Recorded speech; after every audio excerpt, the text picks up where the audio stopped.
So was this something that you were destined and meant to do, or did you find it? I think I definitely found it. I was destined to be a designer or an architect. I thought I was going to be an architect. But in 1989, I heard Andres Duany give a talk called Towns versus Sprawl, which became the theme of our book Suburban Nation, which I would recommend to your audience. And basically, it struck a real nerve with me. I knew there were places I liked. I knew there were places I hated. I didn't really understand why. And I didn't know that it was illegal to build more of the places that we loved and that those laws needed to be changed. Local zoning ordinances, local engineering standards, subdivision ordinances, and other things. So when I heard that story, I was like, oh my God, this is the best story I've ever heard, because I understood it intuitively, but not logically. And putting the logical bones behind the intuitive feelings made something really compelling for me. And that's when I stopped trying to become a designer of kitchen additions and fancy bathrooms, and and decided I would focus on urban design. On the moments when you have that big win, when you land that really exciting project that you're having the hopes and dreams, but also in the moments when you lose it and you don't get the deal when you were excited, which one of those are most important, have you found, for your success? The victories to celebrate or the defeats, and what the heck you do with those? Well, any smart business person or student of human behavior would tell you that you learn more from the failures than the victories. But I think that's true in my case as well. But what the failures have really done is just caused me to choose my clients better.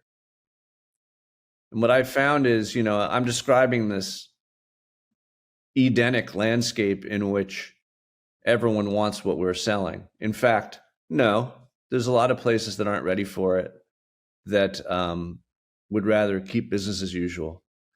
And I've also had the luxury of running a small firm.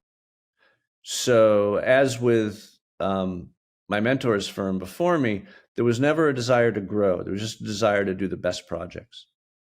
And being small means that I can turn down, I always have enough work, knock on wood. I need some wood to knock on.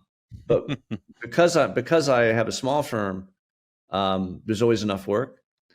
And that means that I can pick my jobs more carefully. And that's been really important. Another lesson for entrepreneurs and designers, I would say, but just entrepreneurs.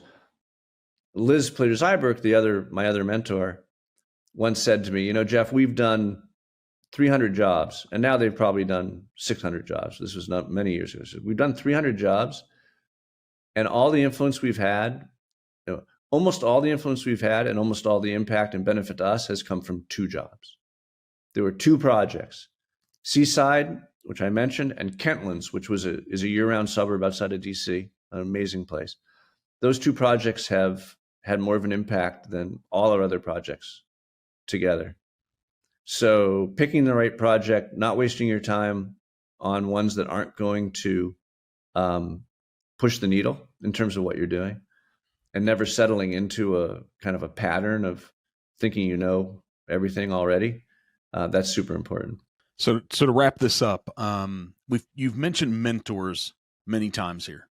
So you obviously have an admiration and a tremendous respect for those people in your life. They're not the only ones.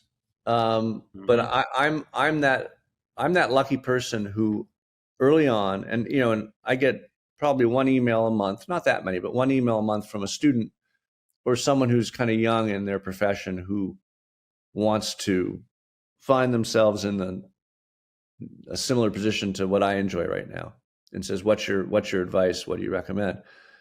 I was that lucky person who was able to identify someone who was doing the kind of work I wanted to be doing and who just blew my mind, and then B, find a way to work with them.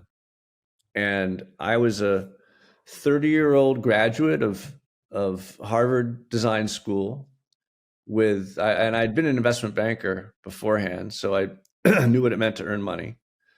And one would think the world was my oyster at age 30. I went to Miami and worked for $12 an hour, which back then too was not a lot of money. Forget about now. Mm-hmm. And it was the best thing I ever did. And I always tell people, you're better off making coffee and fetching the laundry of someone you truly admire than doing great projects and getting paid well by someone who isn't pushing the needle. And I don't recommend that people ask their employees to fetch laundry, but my point is that you want to identify greatness and you want to be next to greatness if you want to become great.